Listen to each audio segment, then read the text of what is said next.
నేను ఒక చిన్న ఎక్స్పెరిమెంట్ చేశాను. మా ఇంట్లో ఒక వ్యక్తికి చెప్పటం కోసం ఆమె మాటలు ఎంత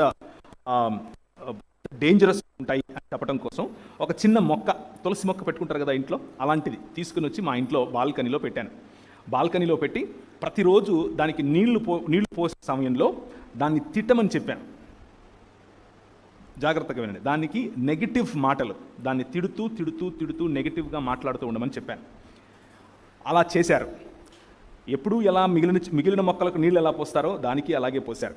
మిగిలిన మొక్కల దగ్గర కోడిగుడ్లు లేకపోతే ఇలాంటి ప్రోటీన్ రావడానికి ఏదైతే పెడతారో అవే దానికి పెట్టారు.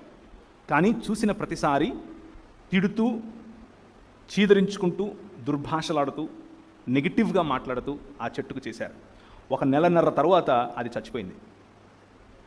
నెలన్నర తర్వాత ఆ మొక్క చచ్చిపోయింది.